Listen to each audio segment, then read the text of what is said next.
Dans le cadre de la célébration du 170e anniversaire de la naissance de Benjamin Godard, Sitaverny Météconté rend hommage à Benjamin Godard à travers l'introduction réalisée par Maurice Boscavert, maire de Taverny en janvier 2009. Benjamin Godard, 1849-2009, une vie tabernacienne. La vie de Benjamin Godard. Du second mariage de Monsieur Auguste Godard, maire de Taverny de 1855 à 1859, Benjamin Godard naquit à Paris le 18 août 1849 et mourut le 10 janvier 1895.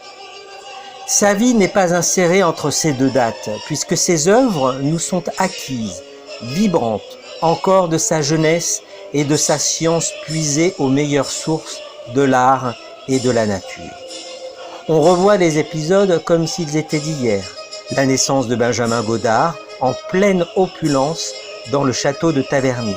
Ses séjours dans le luxueux hôtel de la rue Pigalle, où son père et sa mère, adorant la musique, pétrissaient d'harmonie le cœur de leur enfant. À l'âge où les enfants manient un jouet, Benjamin Godard tenait déjà un archet. Sa physionomie s'éclairait alors d'un rayonnement intérieur qui faisait dire au poète Mathieu « Lorsque de l'instrument qu'il sait si bien comprendre, sous ses doigts la corde a vibré, l'artiste se révèle et l'enfant disparaît. » Cette expression a été fidèlement rendue dans la grande toile peinte par Jules Laure en 1855. Benjamin Godard, alors âgé de 6 ans, est représenté sur la plage de Boulogne-sur-Mer. À ses pieds, quelques coquillages chantent encore le murmure de la vague qui les a portés là, et toute la poésie de l'océan se reflète dans les yeux de l'enfant. Artiste, certes, il l'était déjà. À 10 ans, il composait un quatuor à cordes et au même âge, il était si épris de la nature qu'elle lui inspirait de délicieux croquis fidèlement conservés dans l'album de sa mère. Le maître belge, Vieuxtemps, fut appelé à diriger ses études musicales. Il alla vers 1866 passer 3 ans chez le professeur, voyageant avec lui à travers l'Allemagne. Il entre ensuite au conservatoire dans la classe de Reber et publie à 18 ans ses 2 premières sonates pour piano et violon, puis sa Légende et Scherzo, toujours pour piano et violon.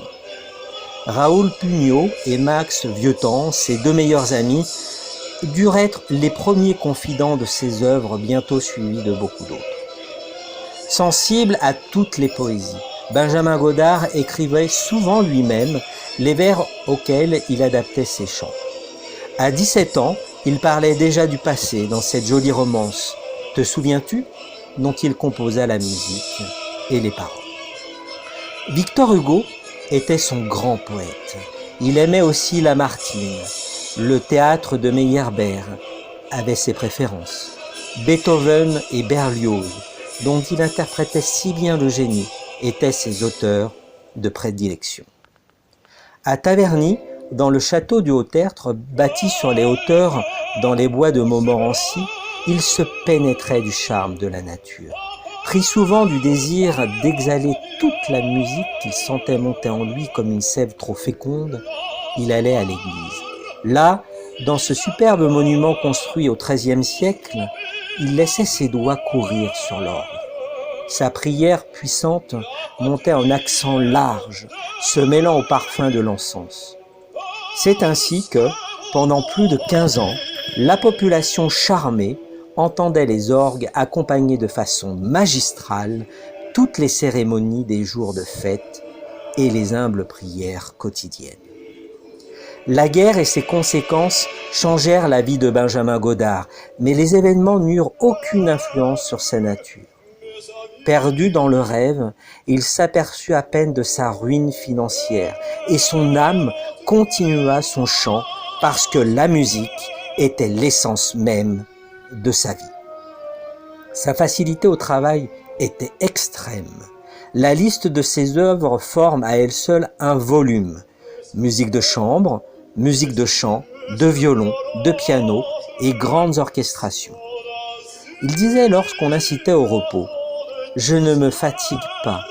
Il me semble qu'on tire un rideau et que je n'ai qu'à écrire ce que j'entends. » Ce qu'il entendait était fort beau, et le public le lui prouvera bientôt. Le prix de la ville de Paris fut décerné en 1878 à sa symphonie dramatique, le Tasse. Pendant le concours, n'ayant pas foi en son toile, il céda à un éditeur tous les droits de son œuvre.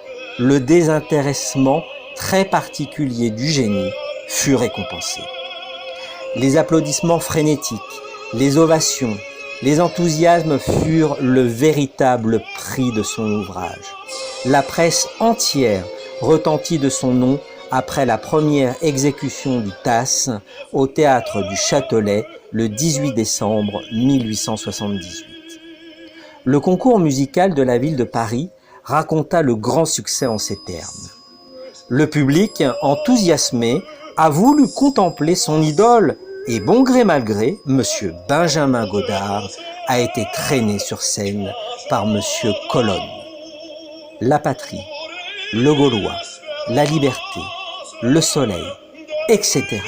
parlaient tous du triomphe éclatant de l'événement musical, du succès colossal de l'œuvre où tout a été bissé, louant particulièrement le trio, le chœur des bohémiens, le chœur des pâtres et surtout la scène de la folie du Tasse qui classait le jeune maître parmi les plus grands. Gounod, Ambroise Thomas, Massenet, Saint-Saëns donneront le signal des ovations et le rappel compte dans ses pages à ce sujet une touchante anecdote.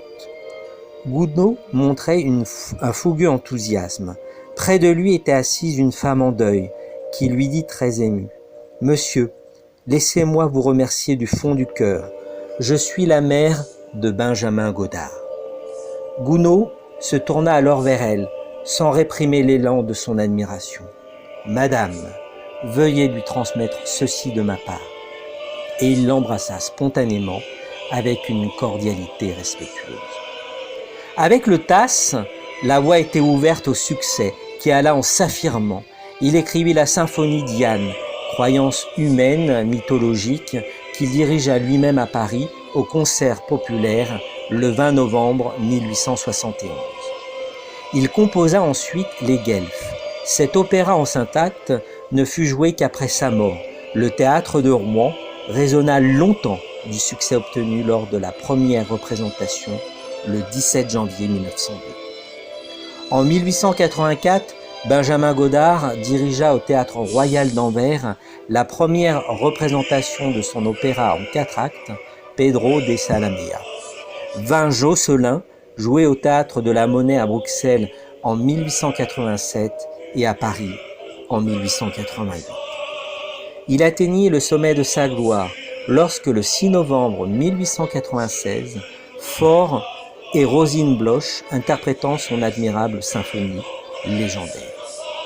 En mai 1890, l'opéra comique donnait le Dante, qui peut être considéré comme une des plus belles œuvres du jeune auteur, et quelques mois plus tard, en janvier 1891, le Châtenay donna Jeanne d'Arc. Il ne devait plus entendre l'écho des applaudissements humains. La maladie l'avait terrassé. Le 24 juin 1894, il sentit les premières atteintes du mal qui devait l'emporter. Malgré son départ pour Cannes, il continua à composer et presque mourant, il écrivit les derniers accords de la Vivandière.